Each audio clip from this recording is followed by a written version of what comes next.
Mến chào tất cả quý vị và các bạn. Nếu các bạn đang muốn có một cái sự nghiệp xuất sắc, kiểu như là bạn sẽ có một cái mức thu nhập mà bạn rất là hài lòng, rồi bạn sẽ gia nhập nhóm những người nổi bật nhất tại nơi làm việc, bạn được công nhận và yêu mến, bạn có khả năng làm tốt mọi việc của công việc đó, và đặc biệt bạn có bản lĩnh vượt qua mọi khó khăn mà công việc đó mang lại, thì video này sẽ dành cho bạn. Vô liền nha, không có nói nhiều. Rồi, chào mừng các bạn đã quay trở lại. Nghe qua xong 5 cái lợi ích của một sự nghiệp xuất sắc ở đầu chương trình, thấy ham quá ha. Vậy bây giờ cái gì sẽ giúp chúng ta thực hiện những điều này đây? Đó là một kỹ năng rất là đặc biệt thưa các bạn, kỹ năng hóa giải bế tắc bằng câu hỏi. Cái kỹ năng này sẽ đưa sự nghiệp của các bạn lên đỉnh của chóp luôn, khẳng định lên luôn. Và không có cái khó cái bí nào trong công việc mà bạn không vượt qua được. Rồi các bạn sẽ thấy trong cái bài này. Bây giờ mình giải thích thì mình mắc công quá ha. Thôi tôi đưa các bạn vào ví dụ luôn cho nó dễ hiểu. Và hãy nhớ theo dõi đầy đủ nha, sẽ có nhiều ví dụ. Các ví dụ sẽ rất vui và thực tế lắm à. Vô!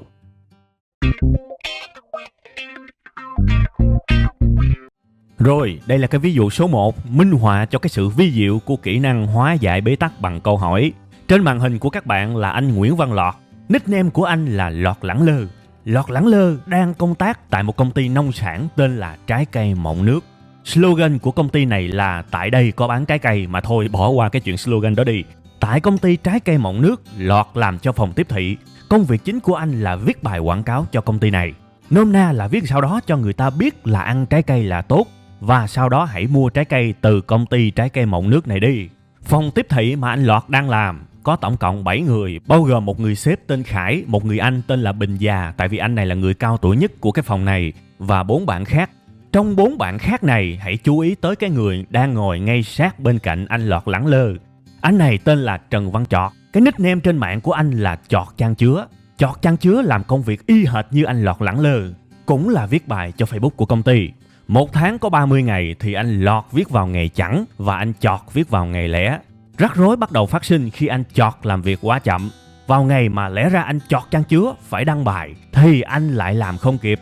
Thế là anh Lọt Lẳng Lơ phải chạy qua phụ cho nó kịp. Lọt cảm thấy rất mệt. Chưa hết, Chọt Chan Chứa làm việc rất ẩu. Chọt thường xuyên đăng bài sai chính tả hoặc đăng sai hình, và do cả hai cùng phụ trách cùng một công việc nên việc này báo hại Lọt Lẳng Lơ cũng bị sếp chửi. Nôm na là Lọt Lẳng Lơ phải ăn chửi chung với Chọt Chan Chứa, mặc dù lỗi là do Chọt Chan Chứa. Lọt nhắc Chọt rất nhiều lần nhưng Chọt vẫn không có gì thay đổi, vẫn chậm và rất ẩu. Lọt Lẳng Lơ bây giờ cảm thấy rất mệt và cảm thấy hơi bị tức nóng rồi đó. Rất nhiều lần Lọt muốn chửi Chọt, chửi cho banh nhà lòng nó luôn, sáng cho nó bạc tai cho nó tỉnh ra, nhưng cuối cùng hết Lọt kìm lại vì anh ta sợ mất lòng đồng nghiệp. Và thế là Lọt Lẳng Lơ rơi vào một cái sự bế tắc từ cái sự cẩu thả và kém cỏi của Chọt Chan Chứa. Bây giờ Lọt Lẳng Lơ phải làm sao đây để luồn lách qua cái sự bế tắc sự đời này? Thưa quý vị và các bạn, mọi chuyện sẽ dễ ẹt nếu các bạn nắm vững kỹ năng hóa giải bế tắc bằng câu hỏi. Bây giờ các bạn nhìn lên màn hình nha. Chúng ta sẽ có một cái tờ giấy bao gồm 4 ô. Sẽ có 3 ô nhỏ ở bên trái và 1 ô to ở bên phải. Tờ giấy này sẽ giúp Lọt Lẳng Lơ vượt qua được cái sự bế tắc cuộc đời chỉ trong một nốt nhạc ha. Hãy chăm chú theo tôi nha. Kết quả sẽ làm cho các bạn ngỡ ngàng đấy. Ở cái ô đầu tiên ở bên trái, các bạn hãy viết câu hỏi này ra. Tôi muốn gì trong cái việc này? Kết quả chút xíu nữa sẽ hết hồn các bạn luôn. Suy nghĩ thử coi tôi muốn gì trong cái việc này. Nếu bạn là Lọt, và nếu Lọt đang ngồi trước cái tờ giấy này thì Lọt sẽ suy nghĩ như thế nào? Có thể là Lọt sẽ mong muốn là Chọt sẽ làm nhanh hơn và không còn ẩu nữa. Rồi Lọt sẽ ghi là tôi không muốn làm mất lòng Chọt. Hoặc là Lọt sẽ có một cái tâm tư, đó là tôi muốn làm riêng, không muốn làm chung nữa. Thế thôi các bạn. Khi các bạn làm cái này hãy cố viết ra càng nhiều càng tốt nha, nó sẽ giúp ích rất nhiều đó.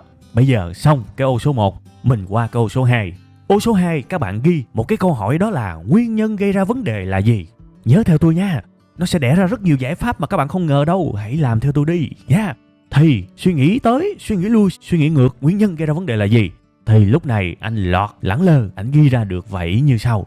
Thứ nhất, Chọt không nhớ những gì mà tôi nhắc, có mấy lỗi sai hoài. Thứ hai, Chọt không nhận thấy sự nghiêm trọng của vấn đề, tôi nói mà nó cứ coi nhẹ, nó không có để tâm, nó muốn nghe. Và thứ ba, trình độ của Chọt là không tốt nha. Đó là 3 nguyên nhân mà Lọt có thể nghĩ ra về cái việc gây ra vấn đề là gì ha. Ok, suy nghĩ tiếp đi. Còn có cái gì để ghi ở cái ô số 2 này hay không? Nếu không còn thì mình qua cái ô số 3. Ô số 3, bạn sẽ ghi một cái câu hỏi, đó là ai có thể giúp tôi. Câu này cũng rất quan trọng nha. Và để dễ cho các bạn suy nghĩ và tìm ra đáp án thì các bạn xuống dưới chỉ ra một cái gạch đầu dòng đầu tiên, đó là người quen. Và xuống dưới nữa một cái gạch đầu dòng tiếp theo, đó là người lạ. Hãy liệt kê ra tất cả những ai mà bạn nghĩ là họ có thể giúp bạn. Giúp kiểu gì thì đừng quan tâm. Đừng quan tâm là họ sẽ giúp bạn theo kiểu như thế nào, bạn chỉ cần kể tên ra thôi. Vậy là được nha. Còn bước tiếp theo tôi sẽ chỉ các bạn yên tâm nha. Thì bây giờ ở cái nhóm mà người quen có thể là liệt kê ra: một là sếp, hai là anh Bình già, ba là vợ ở nhà. Vợ giúp mình kiểu gì chưa quan tâm, kệ, cứ liệt kê ra thôi. Hoặc là 4 là cha hoặc là mẹ của mình, rồi 3 chấm ha. Rồi bây giờ qua tới ô người lạ. Người lạ có thể là lên diễn đàn ở trên Facebook, lên group trên Facebook để hỏi, biết đâu có người giúp mình hay sao. Đó là người lạ. Rồi người lạ ở đây có thể là sách, biết đâu có một cuốn sách nào đó dạy về giải quyết cái vấn đề mà mình đang gặp. Cứ liệt kê ra đi. Còn đọc hay không, tham khảo hay không thì để từ từ nha, liệt kê ra thôi. Cái bước này chỉ cần liệt kê ra càng nhiều câu trả lời càng tốt và rất dễ, đúng không? Người lạ tiếp theo có thể là Google, lên Google search. Đó, vậy thôi. Bạn xong được 3 cái câu này thôi là bạn đã thành công được một nửa rồi đó nha. Các bạn thấy phương pháp này rất dễ. Nhưng mà tôi biết rất nhiều người trong các bạn chưa hiểu là mô tê là nói về cái chuyện gì đâu. Bây giờ tới cái phần đỉnh nhất nè. Hãy tập trung mà theo dõi nha. Giải pháp sau khi mà trả lời 3 câu này, cái giải pháp cứu anh Lọt Lẳng Lơ khỏi bế tắc, và thậm chí cứu chính các bạn khỏi bế tắc, sẽ xuất hiện ngay bây giờ. Đây là cái phần ngon nhất của cái bài ngày hôm nay. Ở cái ô bên phải các bạn thấy nó đang còn trống trơn đúng không? Đây sẽ là nơi để chúng ta đưa ra giải pháp. Và giải pháp hoàn toàn chúng ta lụm từ những cái ô bên trái. Và tôi sẽ chỉ các bạn muốn 5 giải pháp thì có 5 giải pháp. Các bạn muốn 10 giải pháp thì có 10 giải pháp, rất dễ. Và rồi các bạn sẽ thấy từ cái chỗ mà chúng ta không biết phải làm gì, chúng ta sẽ có 5, 10, thậm chí là rất nhiều giải pháp. Và ngồi đó mà rung đùi, mà lựa ra cái mà chúng ta cảm thấy phù hợp nhất để áp dụng. Và tỷ lệ thành công sẽ rất cao. Cái sự nghiệp xuất sắc nó phải lên như thế này. Và các bạn sẽ thấy là các bạn sẽ giải quyết cái vấn đề này êm đẹp, ngọt ngào. Và đừng hỏi tại sao sự nghiệp của các bạn lại xuất sắc. Ở cái ví dụ thứ hai, sau cái ví dụ này tôi sẽ nói về cái việc thăng tiến trong sự nghiệp. Còn bây giờ thôi mình cứ giúp anh Lọt Lẳng Lơ trước đi ha. Bây giờ bạn nhìn qua ô bên trái nè, bạn thấy có cái ý gì hay, bạn chĩa mũi tên qua bên phải và bạn cho một cái câu trả lời sát đó là lụm. Để tôi chỉ các bạn. Bây giờ bạn nhìn cái ô đi. Ở bên trái có cái ô ghi là chọt không nhận thấy sự nghiêm trọng của vấn đề. Thế bây giờ mấy lần trước mình nghiệm lại, mình nói với nó theo cái kiểu mà xã giao ngại. Mình nói nó không ý thức được cái sự nghiêm trọng, thành ra nó cứ sai hoài. Bây giờ mình quyết định mình gặp nó, mình nói một cái thực sự nghiêm trọng luôn, để nó biết cái ý của mình. Đó là một cách. Cách này hay dở thì không biết nha, nhưng đó là một cách. Ví dụ tôi có thể hẹn nó ra lan can nói chuyện. Đại khái là tôi có thể nói là: Chọt ơi, anh mới bị sếp la vì em nữa. Hôm nay anh muốn nói chuyện nghiêm túc với em.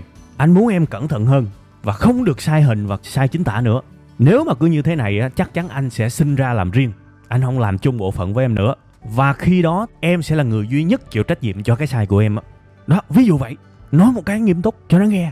Rồi, đây là có một giải pháp rồi đúng không? Để giải pháp đó đi, chút lựa.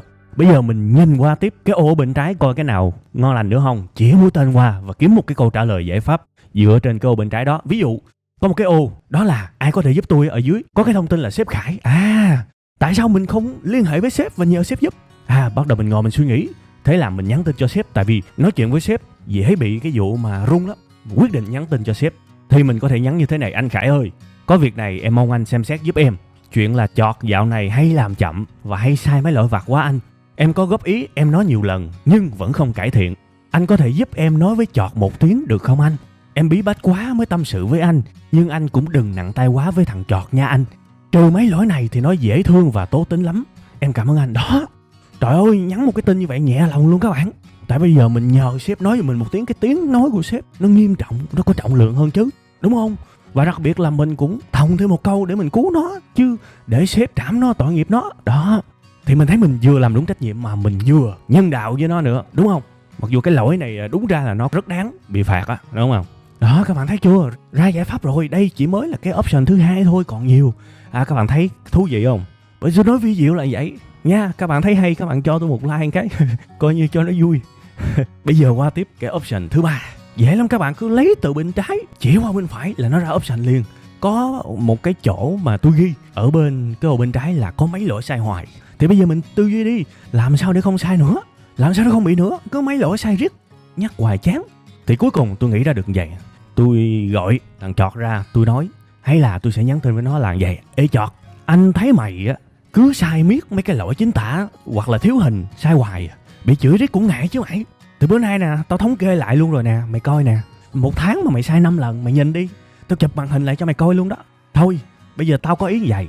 Từ giờ á, mày viết bài xong, mày đừng có post lên. Mày gửi cho tao trước đi. Tao đọc xong rồi tao post giùm mày. Nếu có sai chính tả tao sửa. Nếu có thiếu hình tao góp ý nha. Vậy đi cho đừng bị chửi nữa. Ví dụ vậy đó. Thì cái option này chưa chắc là option hay nhất. Mình có thể nhún nhường mình chịu cực một cái, nhưng mình ngừa được cái việc bị chửi. À đúng không? Thì thôi, đây chưa chắc là cách hay nhất, không quan trọng.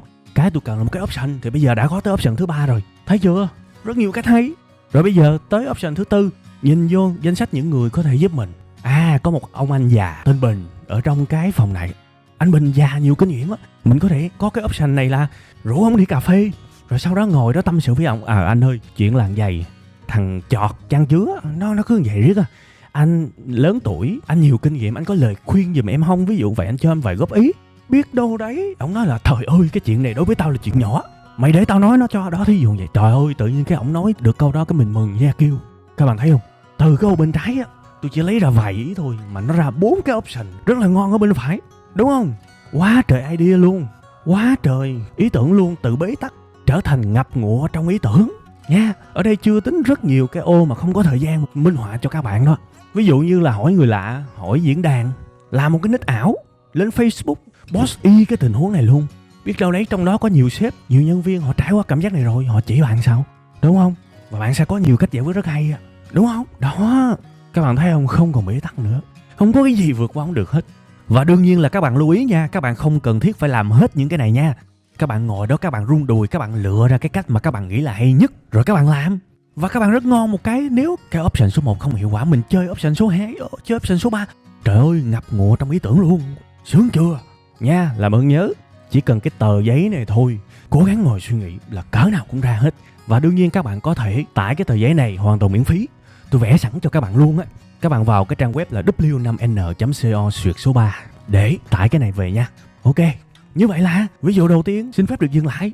Và chắc chắn anh Lọt Lẳng Lơ sẽ vượt qua được cái câu chuyện này một cách nhanh gọn lẹ trong một nốt nhạc quá ngon lành. Bây giờ mình sẽ qua tới ví dụ thứ 2. Đừng rời mắt nha, đừng có ngưng xem, vì ví dụ thứ 2 sẽ là một ví dụ về thăng tiến. Sẽ là một cái ví dụ mà nếu các bạn áp dụng nó trong mọi cái khó khăn bạn làm trong con đường nghề nghiệp á, bạn sẽ gia nhập được cái nhóm những người được tin tưởng, được công nhận và được trả lương cao đó.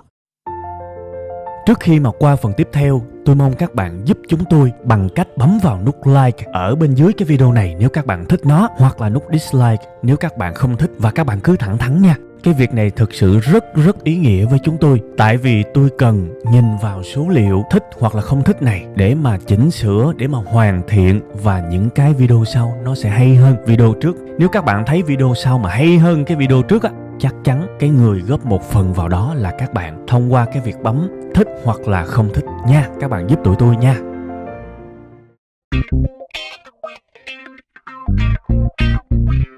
Rồi, hello các bạn, chúng ta đã quay trở lại với cái ví dụ thứ 2 của cái bài này. Một cái ví dụ rất phổ biến, rất hay thường gặp để minh họa cho một cái siêu kỹ năng, đó là hóa giải bế tắc bằng câu hỏi. Và trước khi mà đi vào cái phần thị phạm của cái ví dụ thứ 2 này thì tôi kể sơ qua về cái hoàn cảnh cho tất cả chúng ta cùng có thể nhìn thấy được cái vấn đề và cùng nhau giải quyết nha. Trong cái ví dụ thứ 2 này sẽ nói về một người đi làm đã 2 năm rồi, và đặc biệt cái người này không được thăng tiến, không được sếp tin tưởng. Không được sếp tin tưởng các bạn ơi. Sếp không giao cho những công việc quan trọng, sếp không muốn chỉ định người này lên những cái vị trí cao, và sếp chỉ cho mình làm những cái công việc bình thường tầm. Trời ơi, mình làm cho những công ty như thế này thì chừng nào mình mới lên, mình mới thăng tiến đây. Mà bây giờ thí dụ mình nghỉ thì mình qua công ty khác chắc gì đã phát triển. Trời ơi, khổ quá. Thế thì mình rất muốn cải thiện cái tình trạng này. Bạn ơi, hỡi những khán giả của tôi, nếu bạn không được sếp tin tưởng, không được sếp giao cho những nhiệm vụ trọng yếu thì bạn phải làm sao đây? Đây là một cái việc rất phổ biến, đúng không? Mình giải quyết như thế nào? Mình lấy một cái bảng ra, cái bảng rất quen thuộc. Các bạn giải quyết vấn đề bằng câu hỏi. Còn nhớ không? 3 ô bên trái và 1 ô bên phải. Bây giờ mình vô liền luôn. Cái đầu tiên, tôi muốn gì trong cái việc này? Các bạn còn nhớ không? Chỉ cần đặt câu hỏi và trả lời, vậy là xong. Ví dụ trong tình huống này tôi muốn, thứ nhất là sếp tin tôi, giao cho tôi những việc quan trọng. Và thứ hai, tôi muốn tương lai lên chức. Đó là câu trả lời thứ nhất. Đương nhiên cái này tôi thị phạm thôi nha, còn bản thân các bạn hãy liệt kê nhiều lên. Càng nhiều thì bạn càng có nhiều giải pháp, đúng không? Bây giờ ở ô số 2, Nguyên nhân gây ra vấn đề là gì? Cái chỗ nguyên nhân này các bạn để ý cho tôi nha. Bạn không nhất thiết phải suy nghĩ và có tất cả những câu trả lời trong vòng một ngày. Không cần. Bạn suy nghĩ bao lâu cũng được, nhưng hãy nhớ ngày nào cũng phải suy nghĩ. Và hãy có càng nhiều câu trả lời càng tốt. Ví dụ tôi sẽ nhắm vào cái khuyết điểm hiện có của tôi. Đại khái như là trình độ của tôi hiện tại chưa ở cái mức độ siêu sao chuyên gia như là những người anh lớn trong công ty. Rồi, một nguyên nhân. Nguyên nhân thứ hai, sếp không tin tôi, đó là tôi thiếu kinh nghiệm hơn các anh lớn. Ok, rồi, tôi kể được nhiêu đây thôi. Còn bạn có thể kể nhiều hơn. Bây giờ mình qua ô số 3. Ai có thể giúp tôi? Và hãy nhớ nha, ở cái mục này hãy liệt kê thôi. Đừng có sa đà vô cái việc mà nghĩ cái cách những người này giúp tôi như thế nào. Một chút xíu nữa hãy lo. Bây giờ chỉ cần kể thôi. Thì bây giờ ở cái ô người quen thì những người có thể giúp tôi kể ra nhanh. Đó là một đồng nghiệp tên Bình, đồng nghiệp Bình. Một đồng nghiệp khác cũng khá thân thiết với tôi tên Lan, đồng nghiệp Lan. Và cái người thứ ba có thể giúp tôi đó là chính bản thân sếp. Mà sếp giúp tôi như thế nào tôi không biết. Tôi cứ liệt kê ra thôi. Tôi muốn sếp giúp tôi trong tình huống này, nhưng bằng cách nào tôi không biết. Chúng tính Rồi, đó là trường hợp người quen. Còn trường hợp lạ thì thế nào? Cũng giống như là cái ví dụ ban đầu, đúng không? Diễn đàn, rồi group về công sở, hoặc là những cuốn sách giải quyết vấn đề về Google, hoặc là tổng đài tư vấn ABC. Rồi, ok. Rồi, vậy thôi. Mình đã xong bước đầu tiên là trả lời 3 câu hỏi này ha. Bây giờ điều vi diệu sẽ xảy tới và tôi sẽ chứng minh cho các bạn thấy một lần nữa ngập tràn giải pháp từ cái chỗ bế tắc trở thành một người rung đùi và lựa chọn vô vàn cái option, cái giải pháp để áp dụng. Thì bây giờ các bạn nhìn đi, nhìn qua bên trái, chỉ mũi tên qua bên phải là có giải pháp. Thí dụ tôi nhìn vô cái ô, đó là cái chỗ người thân có thể giúp tôi là đồng nghiệp đi, ví dụ thằng Bình đi. Thì bây giờ mình suy nghĩ coi, nó có thể giúp mình cách nào? Suy nghĩ. Nó dễ ra lắm các bạn. Chỉ cần các bạn có một câu hỏi đúng thì một câu trả lời nó rất dễ ra. Ví dụ trong tình huống này, mình có thể hẹn thằng Bình ra quán ngồi và hỏi nó: Ê mày làm việc với chị Thảo. Chị Thảo là sếp nha. Mày làm việc với chị Thảo, mày thấy chị đánh giá cao cái gì nhất vậy mày? Đó, bạn hỏi vậy nhiều khi thằng Bình nó trả lời là ra liền. Thằng Bình có thể nó nói: Bả là cái người khoái xung phong nha, bả ghét thụ động lắm. Kể cả cái công việc nhỏ, mày xung phong bả mê lắm. Còn nếu mà mày để bả chỉ định cho mày là bả ghét lắm. Bạn đánh giá cao đó, ra liền. Đó là một dữ liệu, lần sau xung phong nếu bạn muốn. Đúng không? Một cách, nhưng mà khoan, chưa chắc mình sử dụng cách này liền. Mình liệt kê ra thiệt nhiều đi, rồi chút mình rung đùi, mình ngồi mình lựa cho nó sướng, đúng không? Rồi, ví dụ thứ hai, sẵn cái chỗ người đang giúp mình có cái ô sếp trong đó, mình chĩa từ sếp qua luôn. Suy nghĩ coi, sếp có thể giúp mình làm cái gì đây? Thì mình nghĩ tới cái hướng, tại sao mình không nói trực tiếp với sếp về cái nguyện vọng của mình, đúng không? Thì tôi nghĩ tới nghĩ lui, tôi dành cả buổi tối để tôi lưỡng lự, tôi kiếm một cái gì đó tôi nói với sếp. Và ngày hôm sau, trong một buổi họp, tôi có thể nói với sếp như thế này là: Dạ chị, tính tới nay thì em cũng đã làm cho công ty của mình là khoảng 2 năm rồi. Thì bản thân em thật sự em cũng rất là muốn làm nhiều cho công ty của mình. Em rất muốn làm và rất muốn đóng góp. Nhưng mà nhiều khi em suy nghĩ là em không có nhìn ra được cái dở của mình đó chị. Nhiều khi cái dở của em nó lại làm cản trở bản thân em cho cái việc đóng góp. Thì nếu được thì em rất là mong chị cho em cái góp ý là em cần tập trung vào cái điều gì để cải thiện cái việc này. Em cảm ơn chị nhiều lắm, ví dụ vậy. Đó, mình nói trong cái lúc run run như vậy cũng được. Và tất cả những người sếp nếu biết nhân viên của mình chủ động hỏi em có thể làm gì để công ty này tốt hơn, thì đó là một cái việc ghi điểm rồi đó. Mở toan cái bầu trời ra luôn, nhưng cũng chưa chắc cần phải sử dụng cái này liền, đang suy nghĩ thôi, đúng không? Câu trả lời thứ ba, mình nhìn vô cái ô của cái câu hỏi thứ hai đó. Một trong những nguyên nhân đó là có thể mình chưa lên được cái trình cao và mình thiếu kinh nghiệm hơn các anh lớn. Các anh lớn làm 5, 6 năm, 7, 8 năm, mình mới 2 năm. Thì bây giờ mình có thể đặt ra mục tiêu là 1 năm cháy bỏng. Sau 1 năm này tôi sẽ có thêm 1 năm kinh nghiệm, tôi có 3 năm kinh nghiệm, tôi không còn nhỏ nữa.